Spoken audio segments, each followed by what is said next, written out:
Alô, bom dia, estamos de volta nessa terça-feira, dia 30 de julho de 2024, sejam todos bem-vindos.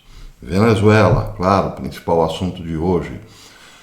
Alguns analistas estão dizendo o seguinte: não fosse o forte apoio de Rússia e China ao governo de Maduro, e militares já teriam se rebelado, destituído Maduro e a alta cúpula das Forças Armadas, e, portanto, já teriam criado uma comissão especial militar para uma espécie de momento de trégua, para que se recontassem os votos e se colocasse a Venezuela de novo nos trilhos da democracia, por assim dizer, ou da liberdade. Bem, a cúpula sozinha não poderia enfrentar as tropas, dizem analistas.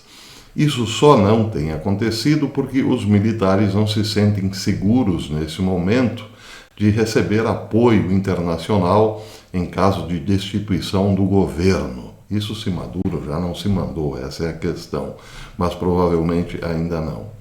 Porque sentem que o apoio de Rússia e China é muito forte e eles podem, de repente, aventurar-se numa estratégia sem respaldo e aí se complicarem no futuro.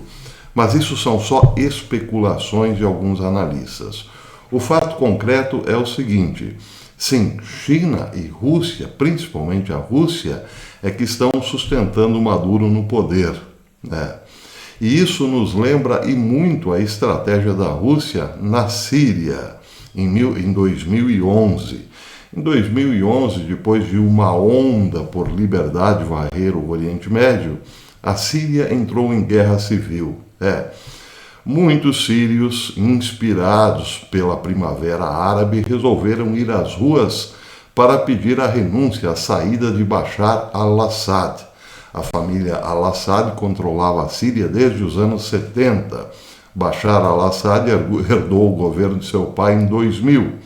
E em 2011, muitos sírios queriam que ele deixasse o poder. Estavam inspirados pela Primavera Árabe. Bem, naquele momento, a repressão de Bashar al-Assad foi muito forte. E isso fez com que vários grupos e muitas etnias dentro da Síria se armassem para um confronto. Uns para defender Bashar al-Assad e outros para tomarem o poder. Bem, Bashar al-Assad não caiu, não porque tinha grupos ao seu lado, mas porque a Rússia interferiu diretamente. Putin mandou os seus caças e suas tropas em bases na Síria para defender o governo, e tem defendido até hoje. Então, alguns analistas pensam que o mesmo pode ter passado pela cabeça de Putin agora. Ele já tem, sim, muitos militares, dizem algumas vozes, dentro da Venezuela, e não custa enviar mais equipamentos e homens para defender o governo naquilo que o Kremlin dirá um golpe da oposição. Bem, existe uma grande diferença entre a Síria e a Venezuela. Se Putin defender a Venezuela, não estará em nada fazendo algo parecido com o que fez na Síria. E a razão é muito simples.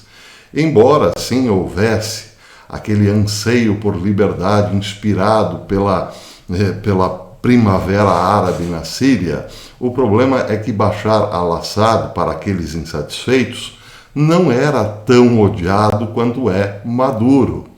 Muito pelo contrário, a Síria tinha um padrão de vida muito alto. Bashar al-Assad tinha investido muito na educação, em pesquisa, em tecnologia, em universidades fortes no âmbito da pesquisa, e o padrão de vida era muito bom. Mais ainda, Bashar al-Assad, apesar de ser muçulmano, tratava as religiões com muita liberdade, dava muita liberdade a todas as religiões dentro da Síria. A Síria era considerada um terreno seguro para o exercício de todas as religiões. Isso quer dizer que a defesa de Bashar al-Assad não foi tão difícil para a Rússia, já que ele tinha muito apoio dentro do país e também algum apoio internacional. Bem, a Rússia talvez tenha perdido mais do que ganhou com o seu apoio à Síria. As tropas russas custam muito dinheiro, mas estão lá para firmar uma posição que era da antiga União Soviética dentro do Oriente Médio. A Rússia continua exercendo essa posição estratégica dentro do Oriente Médio, porque afinal é um dos pontos mais estratégicos do mundo, mas as suas despesas são altíssimas. Em relação à Venezuela, o apoio da Rússia à Venezuela é completamente diferente. Maduro não tem nem de longe o apoio que Bashar al-Assad tinha junto à população. Pelo contrário, ele é, pelo menos por 70% da população, dizem alguns hoje, ele é odiado. Mas a Venezuela é muito mais rica do que a Síria. E provavelmente um ponto estratégico da Rússia na Venezuela poderia compensar eventuais perdas no Oriente Médio, por exemplo, porque outros analistas também dizem que muito ouro da Venezuela acaba sempre parando no Kremlin. Com algumas escalas, por exemplo, na Turquia, no Irã, mas muito ouro acaba parando no Kremlin, o que compensa e muito a presença russa na região. Parte desse ouro também, dizem outros analistas, vai para Pequim. Além de tudo, há o ouro negro. A Venezuela é o segundo maior produtor de petróleo do mundo e, portanto, está lá a grande reserva que a Rússia poderá usar eventualmente em caso de necessidade, ou melhor, no momento em que se estabelecer de fato a moeda BRICS. A Venezuela seria muito importante para lastrear esta moeda.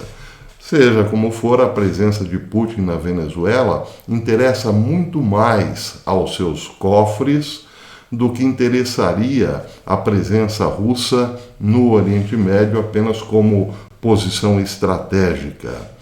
Bem, isso tudo quer dizer o seguinte: Maduro, se ainda não caiu, é porque tem esse apoio, sim, muito forte.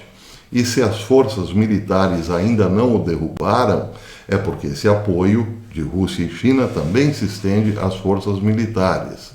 Mas acontece que água mole em pedra dura, já dizia o ditado, tanto bate até que fura.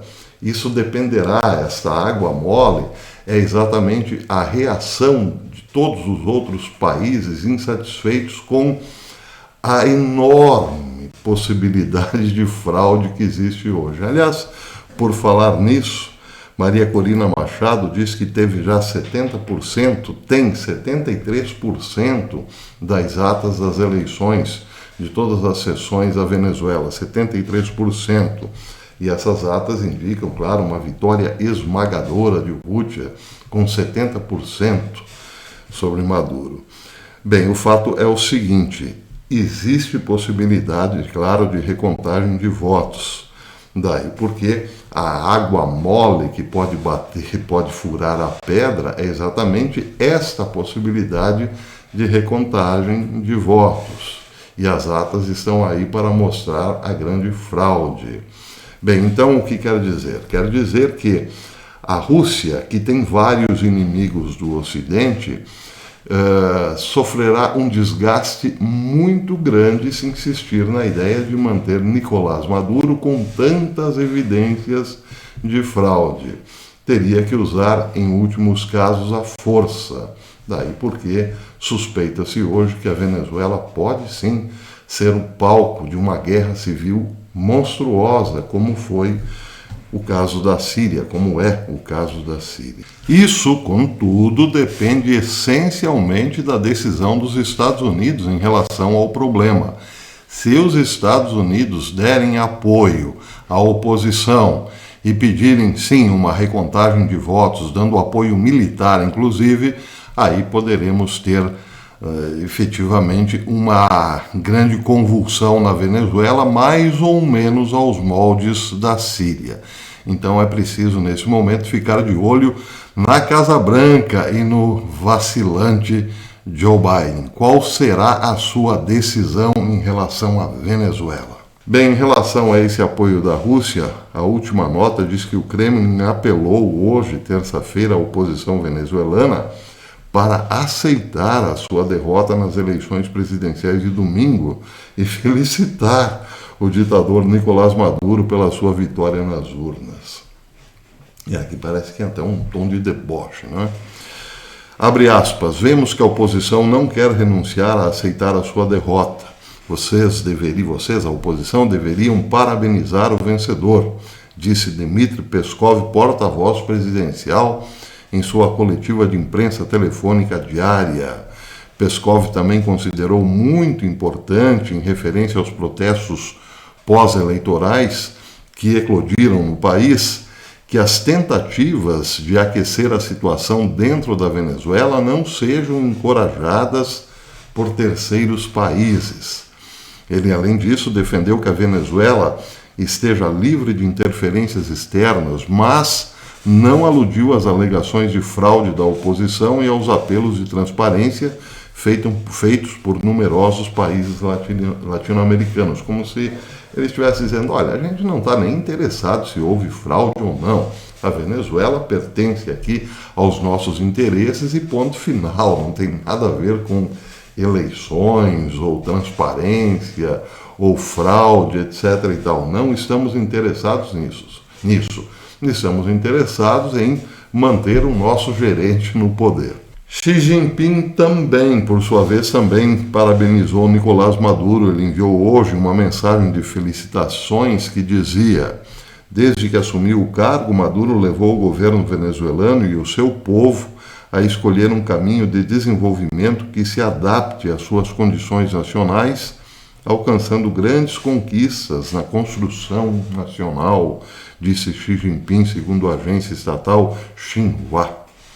O presidente Xi Jinping indicou que a China e a Venezuela são bons amigos que confiam um no outro, bem como bons parceiros que avançam em direção ao desenvolvimento comum. A China, como sempre, apoiará firmemente os esforços da Venezuela para salvaguardar a sua soberania e dignidade nacional, bem como a sua soberania e a justa causa venezuelana de oposição à interferência estrangeira, acrescentou. Sempre que se fala aqui em interferência estrangeira por parte de Rússia e China, eles querem dizer exatamente isso, que a Venezuela é deles e ponto final. Ninguém vai meter a colher. Bem, essa é uma questão a ser combinada com o resto do mundo. Eu, particularmente, penso que, nesse caso, Vladimir Putin sofrerá um desgaste tremendo e, provavelmente, se a pressão continuar, terá que abrir mão, talvez, de defender Maduro, mas deixando elos de ligação com um possível governo, porque, afinal, como disse, existem muitos interesses comuns entre Venezuela, políticas de Estado entre Venezuela e Rússia.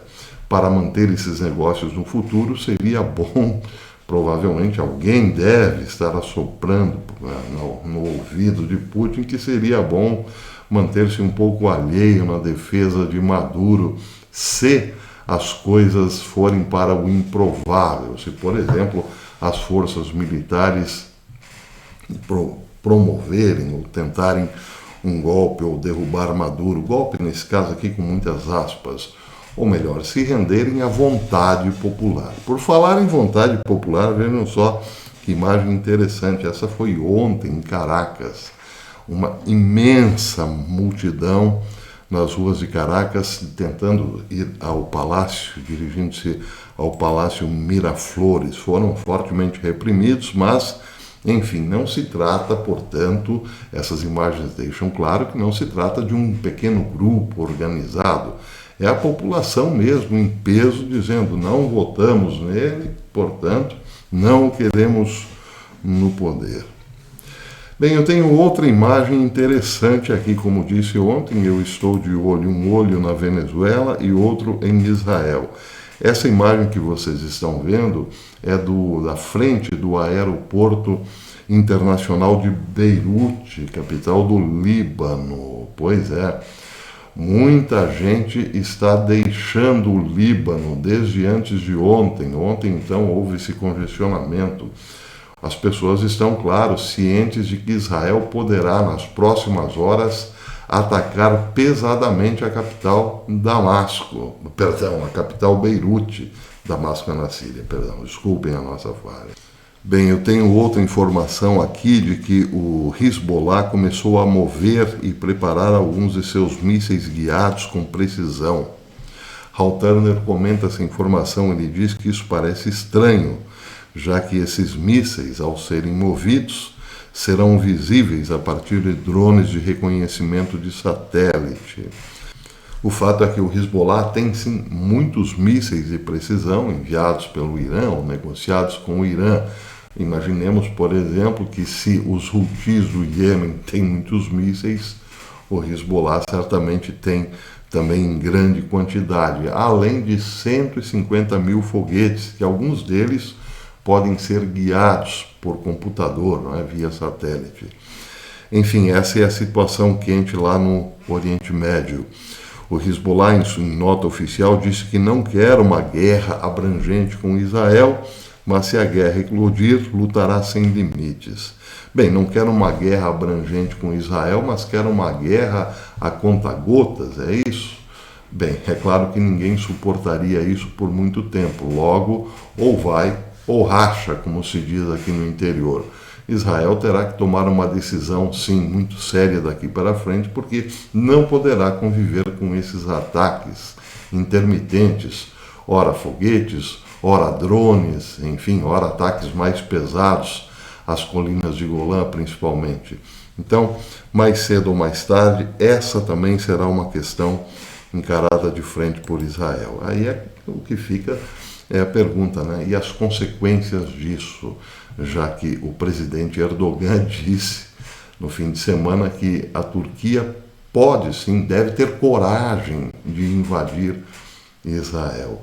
E aí eu imediatamente lembrei da profecia de Ezequiel, que fala sobre Gog e Magog, e também se refere a Togarma, que na linguagem bíblica, ou historicamente no passado, referia-se à Turquia. Mais cedo ou mais tarde, todos esses países, Gog, Magog, Rosh, Togarma, enfim, entre outros, eu me recordo agora, cercariam Israel. Então a pergunta que fica é essa: está chegando o tempo da profecia de Ezequiel? Bem, para terminar, uma imagem bastante curiosa, uma invasão de libélulas a uma praia em Rhode Island, nos Estados Unidos. Sinal dos tempos, dizem muitos. Muito parecido às pragas do Egito para outros.